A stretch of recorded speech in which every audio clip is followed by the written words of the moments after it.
The Wholeness Network.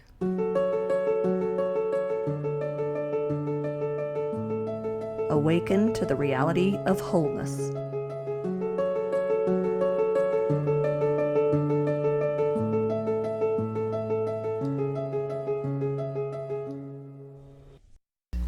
We are so excited today to be able to host Craig and Jenny D, and we're so thankful you're here. Thank you. Thank you, yes.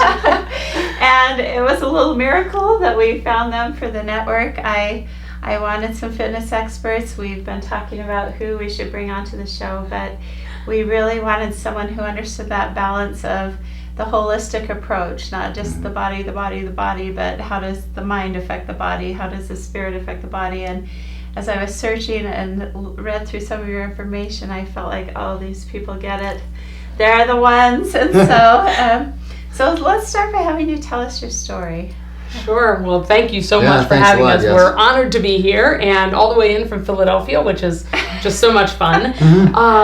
And you really hit kind of our entire story right on the head where you said it's not just about the fitness with everything. And it's interesting to me because our background actually comes from corporate finance. And so most people don't know that. Corporate finance into this. Would lead us into this, right? But it really started back when I finished my master's, and I was, strangest thing, it was in finance, and I was interviewing for personal training jobs at gyms, and I was interviewing for positions in finance, right?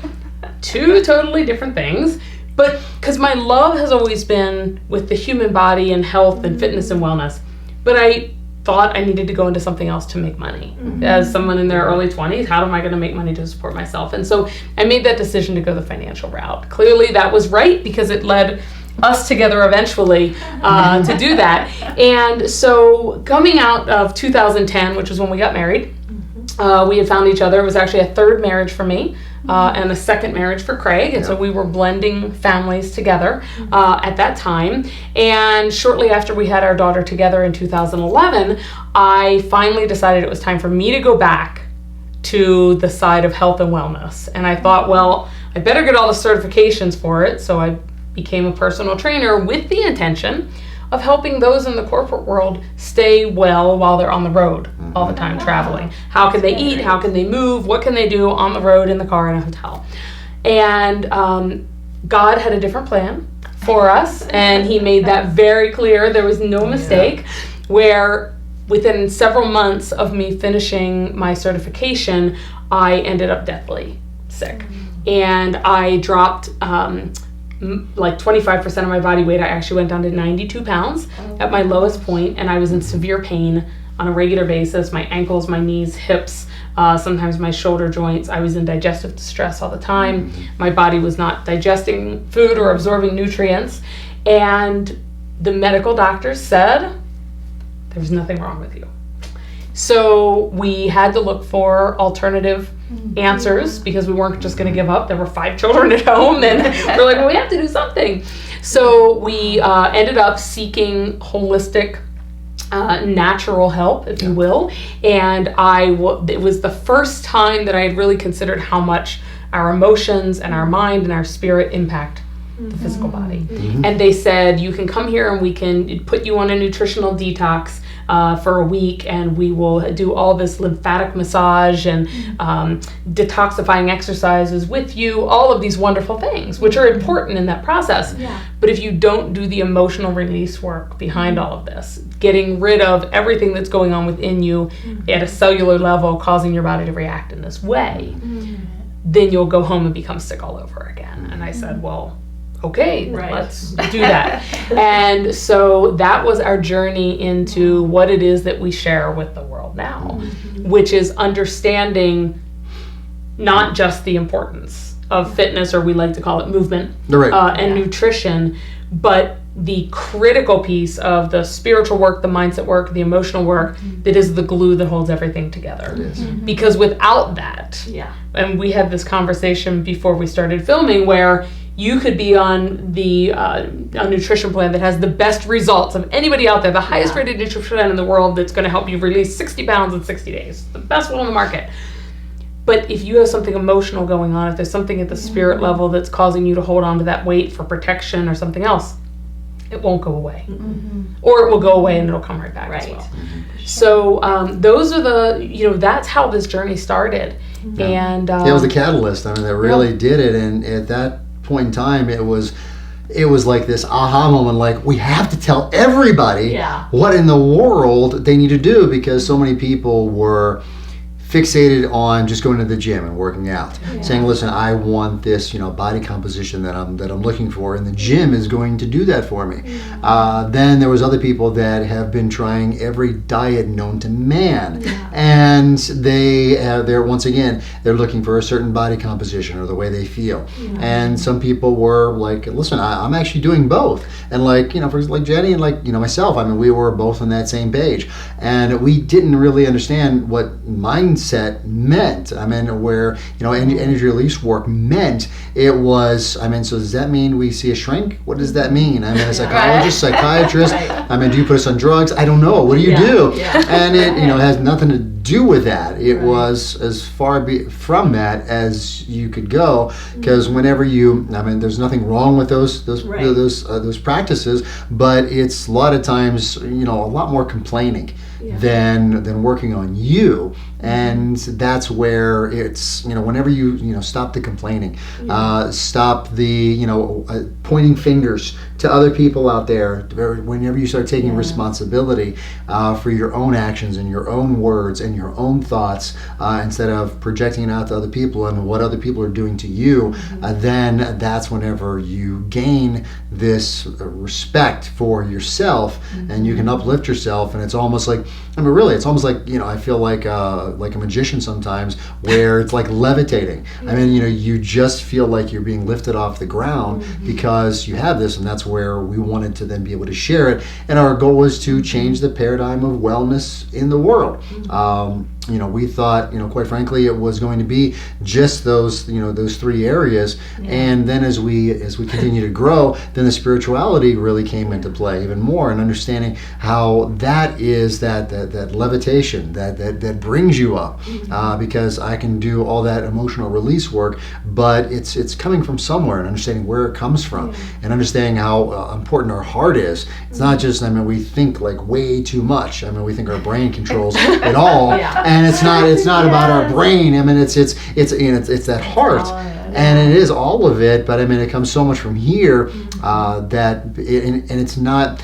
And please understand one thing, and that is, if you're looking at growing yourself, it doesn't take a book, it doesn't take a class, doesn't take a coach, it doesn't take just you. It takes all these things and continually growing and doing it, because people sometimes look at us, and maybe we're on stage, or maybe we're right here, and people are like, well, I can't do all that, and it's like, how did they do it? And they wanted like right away, and it's stop getting it right away. It's about taking slow steps to get where you need to go, and being aware, knowing that once you become aware, you can't go backwards. You can't erase it. You can't get on the eraser and go warning.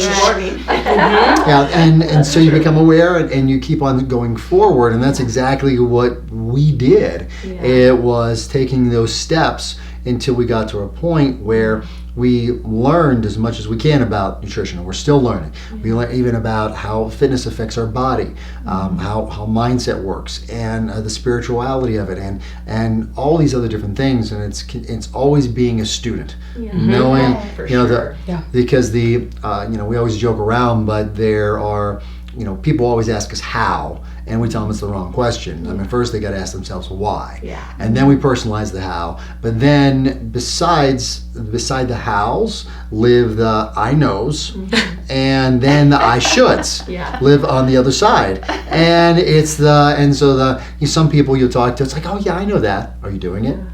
No. Oh, why not? But So and it's like and then it's like, yeah, I know I should. Why aren't you doing it? But you're exactly right, because when you were saying people want to go to the gym and they want this body, or they want to have this weight, the real question is why? Like, that's how you start. Yes. Yeah. So it looks like you're doing a whole bunch of stuff, but really it starts with that question: why do I want to look like that? Why? And that's once you can even go there, because we don't ask ourselves those questions, right? Right. Yeah. And that's a huge indicator and a huge channel into the emotional and the spiritual and the mentality parts. Mm-hmm. Yes. What's happening that makes me want to not be who I am and think that that's going to look And be that. and be different. And that will Exactly. solve all my And that problems. will solve Yeah, the and problem. that's where getting, and it's a really, really deep why. It is. You know, Yes. and so Not that surface level the thing. example of one client we always reference is the woman that wants to release 20 pounds, and it has nothing to do with what she thinks her body should look like or the 20 pounds or the jeans that she wants to fit in, but it has to do with there's a fear inside of her that her marriage is going to fall apart, and then she would have, you know, a family that was separated and her children would go through that. It came all the way down there when you really get to it, Yeah. right?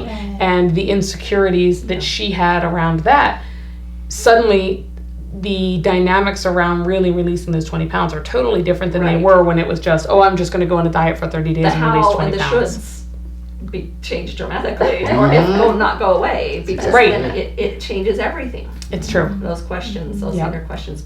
Yeah. Oh, you guys are And I love your focus on taking responsibility for yourself, because I think a lot of times, even though it seems easier to point fingers and blame other people, in the end, when we realize we are in control, it's very empowering. And that's what'll break the pattern. Yes, because Yes. you shift out of the victim. I can't change because of this, they did this, and so into the creator. yes. Yes. You know, you mentioned pattern, and a lot of times people don't see their own patterns. That's why they need Right. somebody else. Yeah. I mean, and as a matter of fact, I mean, if you know, if you're married or you have a significant other, they're normally telling you your patterns, and you don't want to listen. And it's like, why do you think it's nagging? And it's not nagging. It's like, no, you're doing this, and you don't even know it. Yes. And then of course, you know what happens is that they hear it from somebody else, and it's like, did you know what I heard today? And you've been like, I've been telling you that for so many years. Somebody said something yesterday at a retreat. They said they wanted to design a coffee mug that said, "You don't need to remind me of that. I told you 6 months ago I'd get it done." Yeah. But you know, it is those patterns that, you know, you need somebody else to look at, because I mean, we kind of say it is that you don't see the label on your own box. Because you're in your box, and you've got to be open to letting people, if as long as they are integrity, as long as there's love and there's that trust, then let them tell you what you need to hear, and that way you can be aware of that. And that is a sacred something. I mean, I have credentials of doing it, but there's something about I know the process, but to have somebody hold space for me or to be there with me, I can't do it all by myself. There is something about getting help from someone else to in that way, whether they show it to you or whether they can just. There's just something in that. It's like a savior mentality, you know. It really makes it 10 times easier to have somebody share that space with me and help me through my issues. Right. So hiring or getting somebody to help you is not giving up. Like that is, you're going to exponentially change your growth and your so what you Right, guys do. because even as a practitioner, right, so we will work with someone individually to release whatever it is inside of them energetically and at the cellular level in their body that is attracting this and causing the pattern to repeat in their life. But yet we work with an outside coach for ourselves that works with us to do our own work. And so I feel that even the best, most well-known practitioners out there that are doing this type of work with people, they still are working with somebody in and of themselves, because you can't. It's just not the same. It's not. And it's not, and it's and some people may think, you know, and I thought this at one point in time, is a book is my coach, but I've never had a book like hit me over the head a couple times to say, why aren't you following me? And many times what happens with books is that we read this book and we take what we want to out of it, and then we're like, and then it didn't work. We're like, why didn't this book failed me also? Is because you didn't follow the book. You took what you wanted to out of it, which is generally the easy things. Right. You didn't want to do the work. And as a matter of fact, I mean, I think just a few weeks ago, there was this one book that you were reading, I think from Deepak, and it was there was these this stuff that you needed to do within it. And, you know, so it's got this question, and then you've got to write this stuff down. And how many times in the past I see that in there, and I'm like, I'll I don't need to do that. I'll just keep on reading. Yes. And it's like, no. There's a reason why they had that in there, is so you're supposed to do it and then you can go on. But we just want to get through it, because then we think we're going to have this moment, and it's like, wow, it's all magical, but it's not. I mean, you've got to, it's sometimes it's hard. I mean, we tell people that what we can help you with is very simple, but it's not easy. Right. It's simple but not easy, and whenever they, but they want easy. And the greatest things in our lives were not easy. I mean, it wasn't easy for her to go through, in a third marriage, a divorce, for us to get to each other.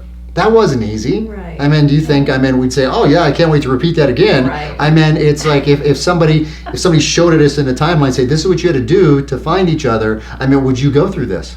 Most people would be like, really? It's like, no, but that's why it happens the way it does, because we wouldn't choose that path many times over. And I think with the book, our own perception gets in the way. Yeah. Whereas if you're working with someone, they can keep you from allowing your perception to get in the way. So we had a situation come up yesterday, and I just loved this, where somebody had indicated that they had a mental challenge that they were dealing with that was going to be with them forever, that they had been diagnosed as bipolar, and that she said, I know I will always be bipolar, I just have to find the tools that I need to manage through it.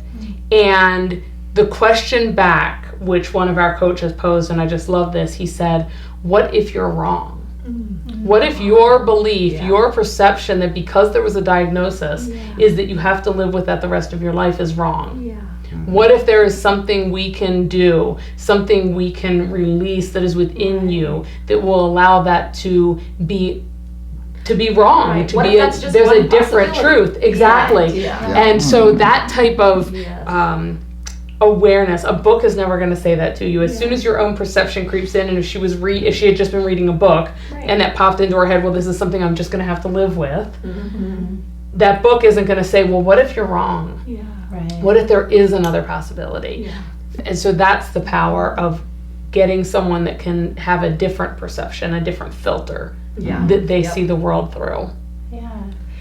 Well, and I love what you're talking about with the emotions, because several years ago I did a 90-day program, and it was really intensive, nutritionally intensive, physically and emotionally as well. And what I was most scared about were the workouts, like, how am I going to kill me? How am I going to survive? And they were definitely hard, but the hardest part and the biggest fight was the emotion, because you put that weight on for a reason, and that had become a protection for me against some emotional things I wasn't ready to address. And so in that class, the weight started coming off, but what I wanted more than anything was just to put it back on. All of a sudden I felt unsafe. And so all the emotional process that we went through to help me feel safe releasing that weight, that was the hardest part of the class, not the physical stuff. That was the hardest part. I totally believe, I can see that, and I believe that and it's interesting when you think about even the dynamics of our body holding on to weight and what that physically is that's happening in there. And what you just talked about is you felt completely vulnerable and unsafe when they took that out of you. You wanted to put it back on, because the weight we hold on to when we're holding on to this excess fat, it's because we're surrounding the toxins that could then damage our vital organs and ultimately kill us. So not only physically had you taken away all your protection to allow those toxins out, but so many of those toxins were created originally through thought, through stress. And so now your vital organs were exposed, vulnerable to literally, we feel that could kill me. Right? And so this vulnerability that is then exposed through that physically and emotionally, it's all so connected. And wow. And you said something, the word stress, here's a quick statistic. It was from Bruce Lipton, and he said 95% of illness is from stress. But 100% of stress is from your limiting faulty beliefs. And that's really what it comes down to. And stress is a huge part of our daily lives that we all handle in a different way. Right. And now we do know that sometimes a little bit of stress can actually propel us to go a little bit forward, but whenever it becomes unmanageable, that's where it can cause the problems within our world. And one of the ways that I've actually helped myself personally, whenever you were mentioning about exercise, is going from a fixed mindset to a growth mindset. And this actually then helped me with my stress in regards to exercise, where if I were to do, let's say I were to say, most of the times we say, I'm going to do 20 push-ups, or maybe I'm going to run 2 miles. And that's your goal. And it's like, okay, well, that makes complete sense. Why wouldn't it make any sense to me like that? But now I take it a step further. I said, you know what? I'm not going to do 20 push-ups. I'm going to do one more. And instead of actually doing 2 miles, I'm going to do 2.1 miles. Every single time, I'm going to go a little bit more because I'm not limited. I don't actually have to put a number to it. I can continue to go. And it's amazing what your body can do whenever you actually challenge yourself to have a growth mindset and to, instead of just saying, oh, boom, I did it, I'm done. That's great. So do you when you work with people mostly one-on-one, or do you do in groups? It's like, how do you work with your clients? Sure. Right at this point in our business, we work primarily with groups. We do a very limited amount of one-on-one coaching at this point. We found a couple of reasons for that. First of all, we could help more people more quickly by bringing it into a group, not only because you have large numbers, but what we found about the group setting, particularly at our retreats, because what we believe is that when we can all come together in the same space and stay there round the clock for 3 to 5 days, it creates a safe space that people can become vulnerable and they can open up to what the true challenges are that are going on within them that we can help to face and to fix within them. And so that dynamic happens, but the other dynamic happens is that we are from the belief that I am in you and you are in me, that we are all one in a way, and so I can resonate with every piece of what you have to say about what's going on in your world and vice versa, and so the learning dynamic increases exponentially when we're sitting here and someone is in their deepest, darkest depths of the stuff going on in their lives that's very hard for them to face, and then they hear the person next to them speak and they can say, I've been exactly where you are, and I have this problem too, and while it may look slightly different from the outside, the underlying dynamics of what's causing that to come into their life is exactly the same in so many ways. And oftentimes we find that abuse is a big thing that comes up, and people are able to open up for the first time ever in their life about these things, and because that safe space is created. And when we can start to break that pattern in their life, because oftentimes you find not only is it a pattern in their life, but it's multi-generational. And so that abuse has gone back generations and generations, and then if we don't break it, it could go forward. Not even that parent is necessarily abusing the child. That it's actually most times it hasn't been that case, but that child may even attract abuse in another way because it's in their generational line, and so they may be a victim of abuse from some other outside entity that comes in. And so these dynamics run deep within all of us. We are all of this human race, and it doesn't matter what country we're from or what color we are or what religion we are or anything. We are all in human form here, and these same dynamics are underlying all of us and what we're living with, and it may show up as drug addiction, and it may show up in an abusive relationship, and might show up in food addictions, or the inability to commit to respecting your body in certain ways. It shows up in all different formats, but we can all relate to each other. And then even when one person in the room is going through direct healing that we're working with, everybody in the room is affected by that direct healing. And so it's a win-win for everybody. And we've just found that the dynamics of the healing in that group setting is so much more effective And then the people also feel like they don't just have us. Yeah. And there's They a have connection. a whole circle. Exactly. There's another connection, and it's like, wow, and we did this together. And they know that, you know, with the retreat, they come in. There's a lot of times aren't even sure what's going to happen. They have no idea. They have this. They formulate a few things, and it's like, what? How's this going to go? But I'm not really certain. And then they come in. We close the door, and they know that they're in a safe space. Yeah. And once they're in a safe space, then they become vulnerable. And so then we allow the energy out there so they can just open up. And it's, I don't think there's ever been a time where people have just said, you know, it's like, hi, my name's Craig Dumanich and I live in Philadelphia and I do this and that. And it was all of a sudden they know because they are in this place that they can open up.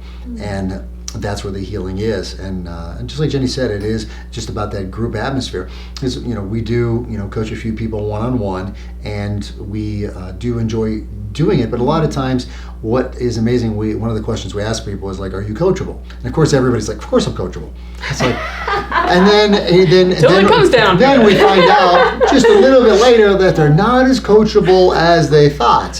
That's a good question. Yeah. Yeah, and because it's just like that book that we talked about, that it's like, all right, I just want to get what I want to out of it, but I don't want to hear this other stuff that's going to make me uncomfortable. But that's where you become uncomfortable, is whenever you end up growing. And that is where the individual coaching, it can help, but at the same time, you know, we spend an hour together, an hour and a half on a Zoom call, and next thing you know, as soon as you're off that call, you're on to your next appointment, your next whatever. And it's, so you've learned, you've grown, but we just don't sometimes see the rapid results. But a lot of times they'll come to the retreats and then wind up doing maybe one-on-one coaching. So it's just a matter of, you know, pairing all that in. That they come together. Yeah, but if it's just one-on-one coaching, it doesn't seem to, it's because they just can't grow fast enough for themselves. And then how do you take that into the corporate world? Sure, you know, the whole evolvement into the corporate side for us comes, I think, because it's always been a place that we've loved and we wanted to go back and help in, because we came from it and we did the best that we could when we were in it to keep ourselves in a place of health and wellness, but we saw how many people struggled in that space. And so as we've moved into this side, one of the dynamics that we've seen is corporations nowadays are doing, I think, a tremendous job on bringing wellness programs into the workspace. The challenge is most of their staff and employees are not fully participating in the wellness programs, and so you have to ask, well, are we just checking off a box? Or are people truly resonating with this and getting value out of it so that we're getting a return on the investment? In most cases, the return on the investment isn't there. And I won't mention a company name, but there was a company the other week, and they are spending millions and millions and millions of dollars on a wellness program. And every Monday, they have a wellness authority come in and give a presentation during the lunch hours that people's lunch breaks would be. And they promote it out. And there are many, many weeks throughout the year. So we have 52 Mondays to work with, and literally no one will show up.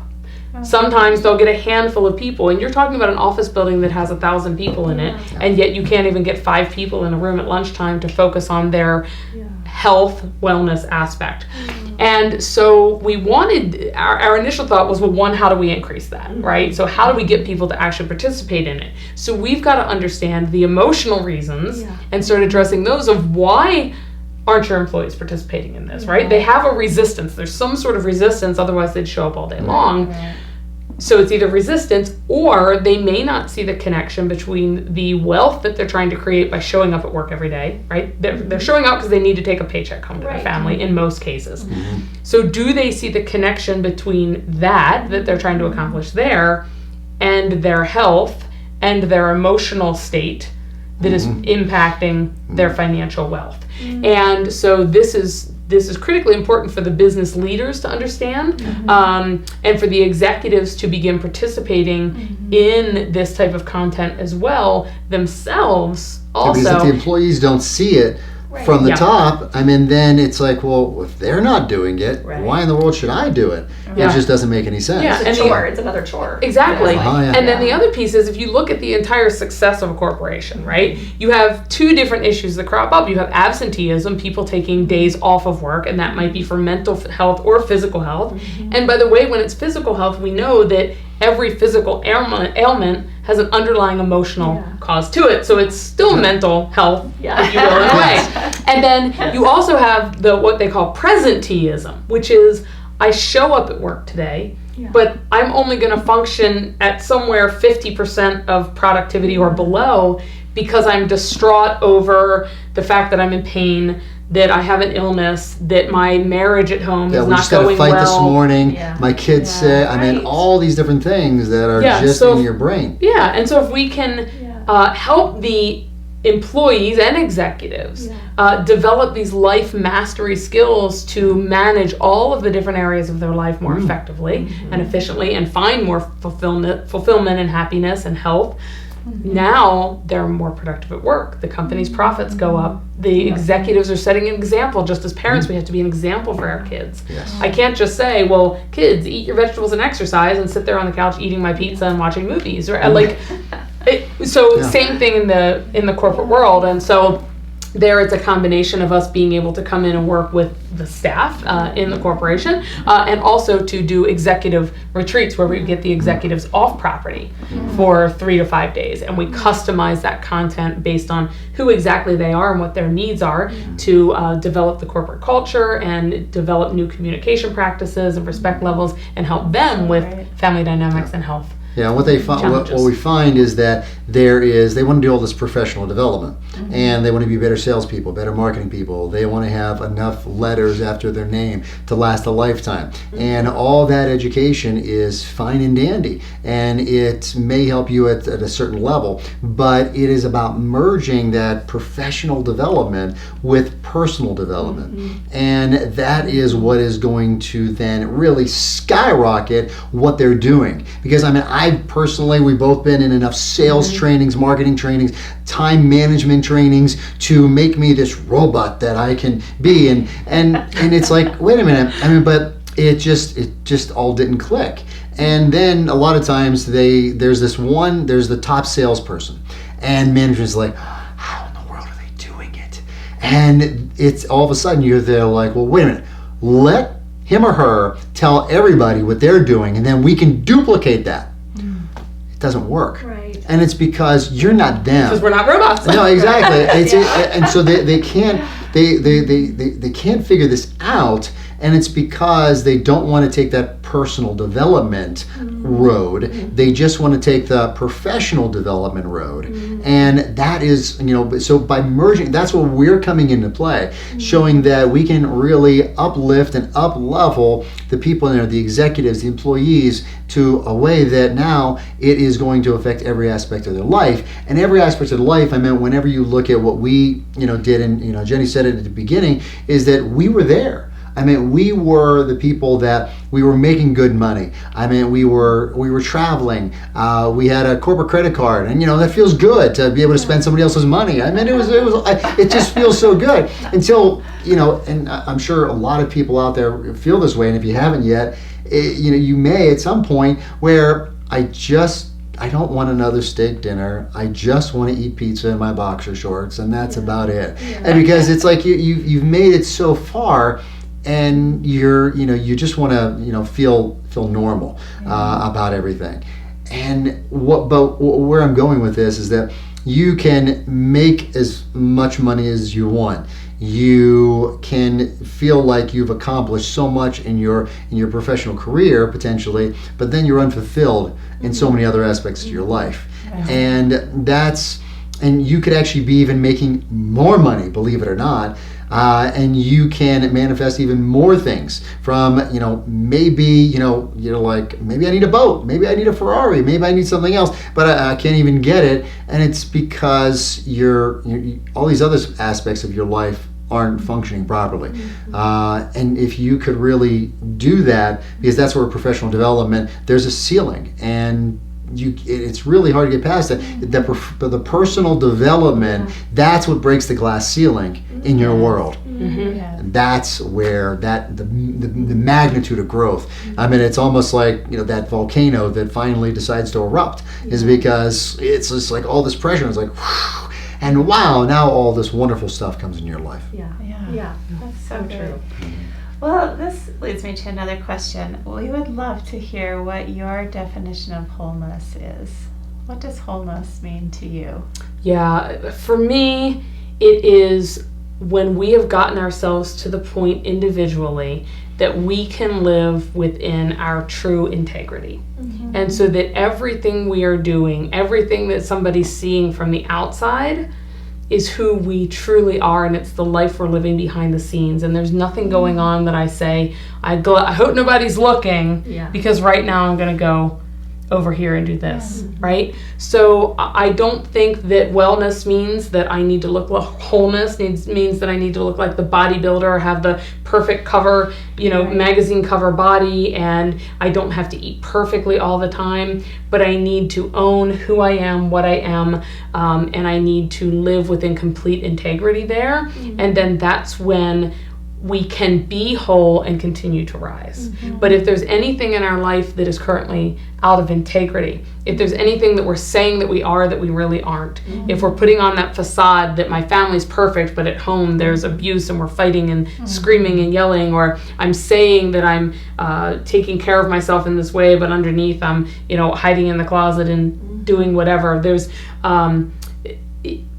how am I in complete integrity with my life? And so often I think that's not the case, and we often, I think, even times look to people and even have these idols that we look at, and then years later something comes out that none of us could have known, right? And we go, oh, and we're so deflated by that. And so this wholeness to me is living in that integrity, that it's not about being perfect, but it's about knowing exactly who you are and owning exactly that, and being real so that you can continue to grow. Absolutely. That's great. Oh yeah. I mean, ditto. I mean, it's like I know, and for some of the millennials out there, ditto, that means whatever she said. Oh yeah. Those are those purple and white copies we used to get as a kid in elementary school. Yeah. It's but I completely agree. I mean, it is about the integrity, about the genuineness, and it is when I think about wholeness, it's about that. Everything that you can put together and wrap it into one, and it's in one beautiful present. And that's exactly who each one of us are individually. We are a unique present with our own wrapping paper and our own little bows and in our own little labels. But you need also somebody to tell you what that label is at times, because you really don't know how special you are. Because we're all special in our own very simple way, no matter who we are. I mean, I've said this many years ago before I even knew we were getting into this, which is that we're all equal. I mean, even somebody that is homeless, it's like you may think of them as, well, I mean, geez, look at them. But they've got their own gifts too. You just don't know what it is, and they don't even know what it is. But we all have our own gifts that we give to the world, so we're all equal, and that's to me that's wholeness, and that's why I don't think donut should exist, because you get that hole. It's like it should be the whole thing. I understand it cooks a little bit better, but it really is just. It's like we think of wholeness, and you think about that whole, but it's about really completing that whole within us. Just fill it with icing, and then it'll be whole. There you go. I'm all about that one. And I'll just add one last thing to that, which is it's about being able to rise up into your power while allowing others to retain theirs as well. And that's a dynamic we see often in the corporates and that sort of thing. You have executives that are rising into power, but they fear allowing others to rise into theirs because that they would lose theirs.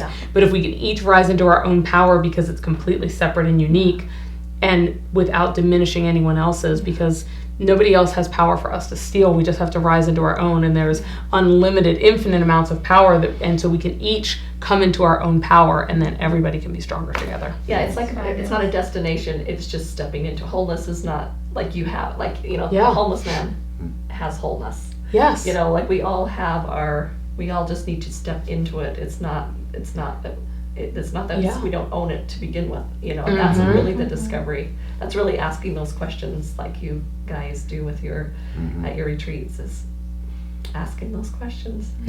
Questions. Yeah.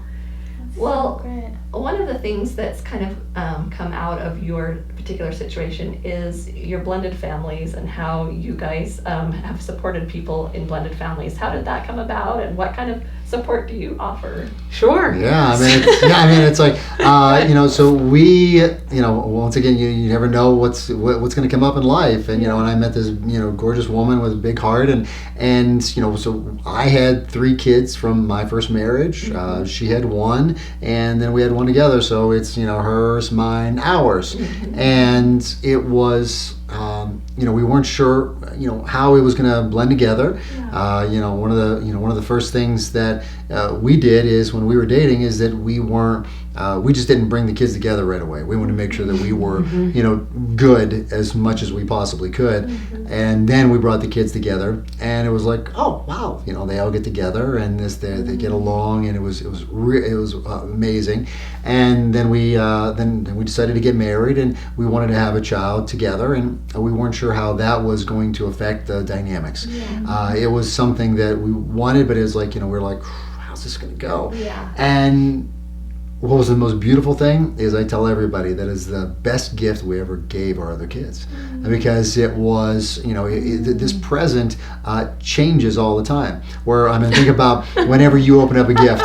As a kid, it's like after you're done playing with it, you figure it out. All right, on to the next one. Well, this little girl, you just can't. She changes all the time. So it was the most beautiful thing that we could have given them. And because of the disparity in age, where she is 8 and now the youngest of the older ones, they're 16. And so 8 years difference. It wasn't a competition. It was almost like oh, that's my toy. She was their little science experiment. See what they could do with her and that sort of thing. But what was interesting was, when we fell in love, one of the things that I fell in love with most about him was how great of a father he was. He had dedicated every waking hour that he was not working were for his children. And so it was interesting when we were dating, I had to see him during the week when he didn't have the custody schedule, wasn't with them, and when he had him on weekends, like, he was off limits. He was not, there were no dates there. I couldn't see him, and I truly respected that, and I thought, wow, what an amazing father this man is, and that's really what I fell in love with. But then that's where it gets interesting, because what I fell in love with most about him, as soon as you get through that newness of a relationship, right, and reality starts to kick in, all of these things started coming up within me that I now realize to be that I was craving the love of a father so much, and I have a father that is very loving, but he showed that to us through financial support and those sorts of things, but there wasn't as much emotional and physical, loving and that sort of thing, and so I was still craving that. And so then you fast forward to the dynamics of this marriage and blended family, where I became jealous of his daughter because he was such a good dad to her that I wasn't getting it. And so it started causing dynamics within our relationship that I couldn't handle.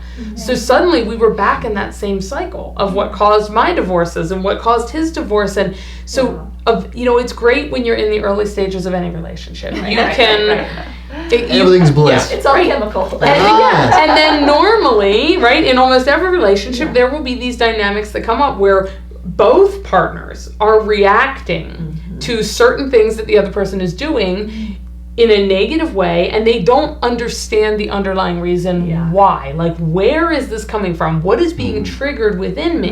And so it's very easy to point fingers and say, you're not giving me enough attention. You're not doing this. You're not doing that. It has nothing to do with that. There was no amount of attention this man could have given me to make up for what was missing inside of me.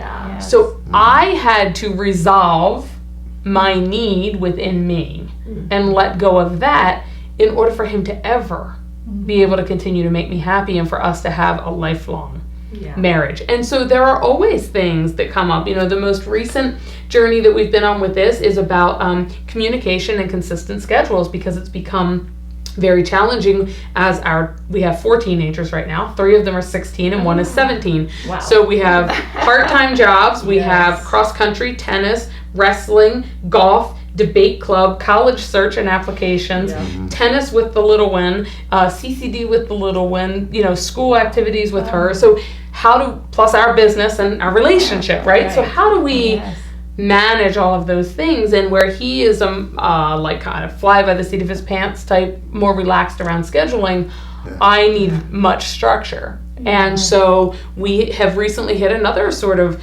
bridge, like rocky bridge in our relationship, where we go, how do we manage this? Because what works for you doesn't work for me. Right. Yes. And so we've had to, and interestingly, bring even the children into the dynamics and create new forms of family communication through group texting. And so it's being willing to always come back to that place of pure love and being whole within you to express what you need within the relationship, and help the other person to speak compassionately so that they can understand your needs. So you can decide, is he willing to meet those needs that I have? Am I willing to meet his needs? And how can we come to a common ground that works for the entire family to move forward with this in a loving, compassionate way so that everybody's whole, right? Back to that wholeness again. Yes. And what we found is the benefit that even the kids are receiving from that. They didn't realize how much they were missing having structure and knowing in advance who had what on which days and how everybody's schedule was going to look. And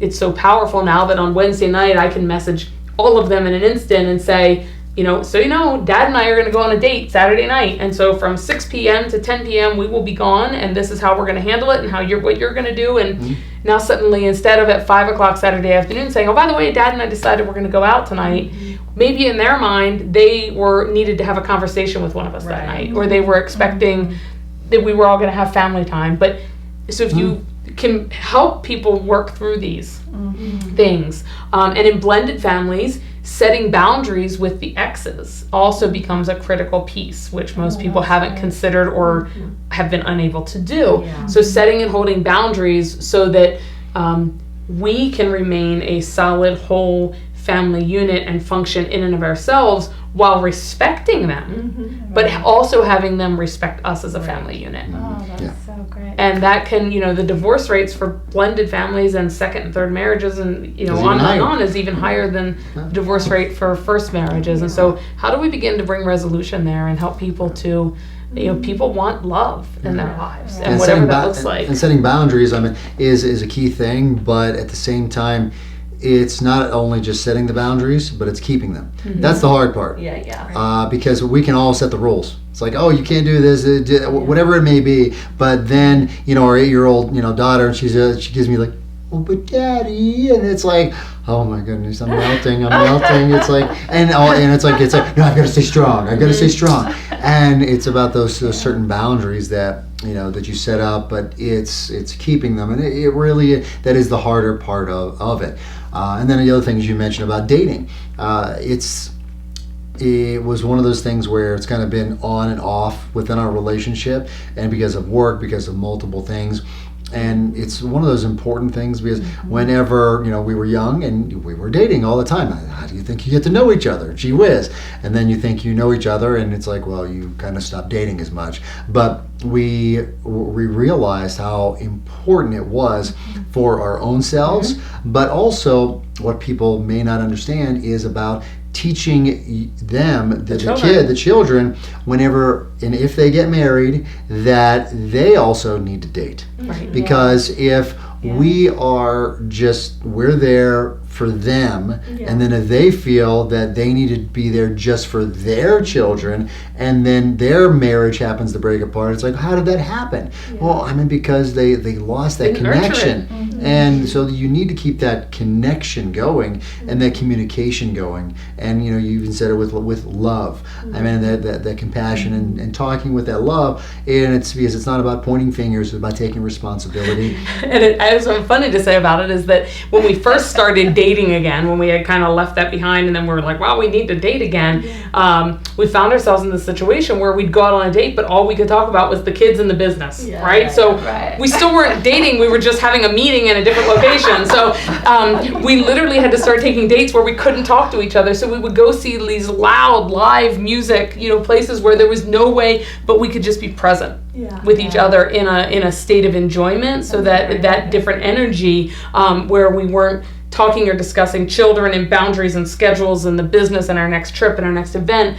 We would just sit there listening, singing, dancing, but we couldn't communicate with each other. And so as much as that sounds funny that we have a date but you don't communicate, that was the most productive thing we could do until we got ourselves in that pattern of making all of those topics off limit.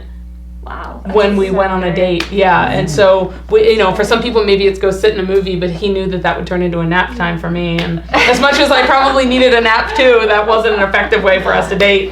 He's like, well, that's what happens every night when we go to bed. You fall asleep before we... Well, I'll tell you when you're really going to appreciate what you've done.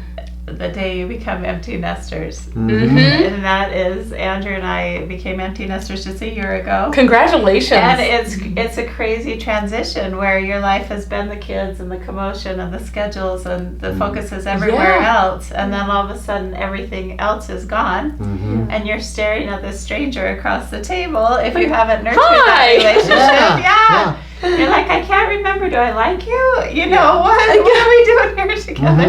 That's awesome. And we've had a lot of dates over the years, and I have never been so grateful as now, because we are in love. We are. In fact, someone said, "Oh yeah, being empty nesters is like being honeymooners but with money, or newlyweds but with money, right? Yes. It's a whole new. And I don't know what the divorce rate is for empty nesters, but I from what I hear, you hear quite often that once their children, especially once they finish college and they feel like they're independent, whatever that means nowadays, but that then they're like, well, we stayed together all these years for the children, now let's both go live our own lives separately. Right? And then, so they do end up divorcing at that point, and you think, gosh, all those years you put in, all the, and... Well, the sad thing is it's the distractions gone. That's the thing. Yeah. The distraction's no longer there, and so you've got to work at the not having the kids be a distraction. It's really easy to go into that. It really, really is. And as a child growing up, my parents didn't get along. I would have loved for them to go on a date. I mean, that would have fed me as much as them taking me somewhere. Yes. To see them go and respect and care for each other. So I don't think it takes from the kids actually at all. Even though sometimes they think it might, right? Our youngest is funny. I'll tell you a quick story that I think will make people laugh, is that the other week we were going out on a date, and it was actually around my birthday, and so and it was a beautiful Saturday. The weather was perfect. We were going to go to a restaurant down by the water. It's about 45 minutes from our house. And so she was going to stay home with her 16-year-old brother, Rocco. And so right about 2 hours before we were going to leave, she says, I really don't feel very well. My belly kind of hurts, and I knew, because we've been with her her whole life. I'm like, she's perfectly fine. She's not sick. She just doesn't want us to go out tonight. And I kept telling her, look, you're going to be fine. You and Rocco, just do whatever. Just have fun together. Don't worry about it. Have whatever you want for dinner. Not even putting restrictions on that. Like, this is what you're going to do, whatever you want. And so she was crying a little bit when we left, and she came outside with us to wave goodbye to us, the sad that was out. And he drops me off at the front of the restaurant because it was packed down there, because they have this huge outdoor deck and on the water. And so he drops me off, and I go and I get us a seat right by the water. And before he even could walk back in from parking the car and sit down with me, she was FaceTiming me. And all I see when I answer FaceTime is her holding something up to her nose and mouth like this. And I'm thinking, oh my goodness, she must really be sick, and she just got sick, and she's holding a towel over her face, right? And she's crying. And I'm like, oh my goodness, what's wrong? Are you sick? And she's like, no, but Rocco and I went outside in the lawn and we were playing lacrosse, and he threw the lacrosse ball when I wasn't paying attention, and it smacked me in the nose. And she's like, I've got ice on my nose. And so she's all, and I'm like, wow, like she so deeply within her wanted us to be home with her for whatever reason that she had manifested this for, and then she said, I'm like, well, I'm like, is it bleeding? No. I said, well, just put ice on, 20 minutes, ice off. I said, let me see it. She took it off. I'm like, it's not broken, it's not even swollen. I'm like, you're fine, it just hurts. And she's like, you're not coming home?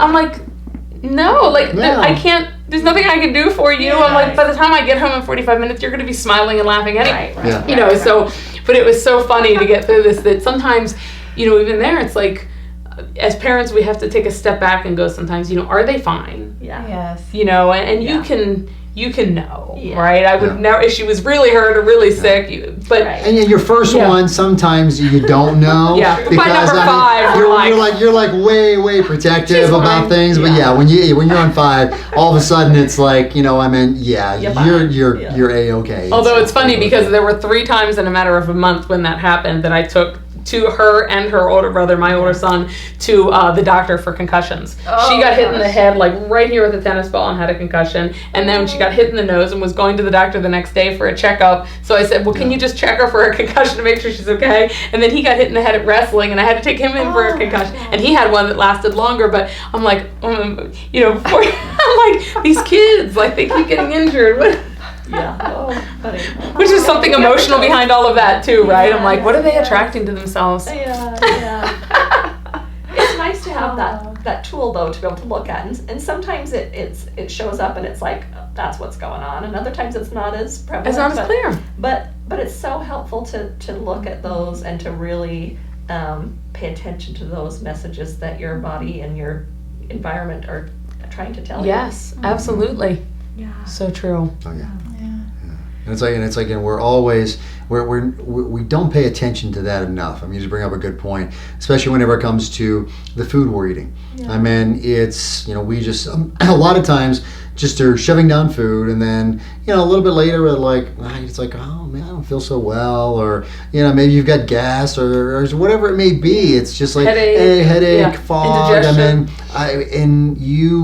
But we just continue to eat because it's like, well, that's what we're supposed to do. Yeah. And one of the big things that we do with clients is you've got to be more aware of what you're putting in your body and how you feel. Yeah. And that way you can understand a little bit more of how your body's reacting to things. Mm-hmm. Maybe it doesn't like raw food. Maybe it doesn't like a certain particular spice. Exactly. Mm-hmm. It may anything that could be, and it's like, oh, that's how I feel whenever I eat this. And you start picking up, we make them aware so they can start picking up their own patterns. And now if we can actually potentially eliminate, you know, what they think is causing these issues, it's like, oh, wow, I do feel better since I've eliminated that. And that's one of the things that we help people out and understand that, because we just seem to consume food as Americans, just not really even tasting it sometimes. It's like we're like a vacuum cleaner, you know, just like, all right, let's hurry up, let's suck it down, and I understand why this doesn't happen to me. So true. So true. That's so great. Well, in the segments that you did for the library, I feel like I learned more in those 5 segments than anything I've learned in the last 5 years. Fantastic. Thank you very much. Well, So amazing. People that want to learn more about health, you need to be a member of the library so that you can hear those powerful segments. We just appreciate all that you've shared, and you're so welcome. How you're uplifting people and really enriching their lives through their emotional, physical, spiritual, all of that wholeness and wellness that's thank you. going to help them to live life whole. Yes. Well, thank you for putting this all out there so people can be whole. I mean, which is really, which is cool. I mean, you're creating the space, which is amazing and unique. So thank you. And for those watching, if you've never met these two in person, just the most beautiful women inside and out, just hearts of gold, and just the easiest people in the world to be with and work with and design with and create. And you two are just amazing souls. And so if you have the chance, be sure to meet them in person, because your life will never be the same in a good way. And we're just honored to be here with you, and thank you so much. Ditto. Thank you. We appreciate you. Thanks so much. Thanks.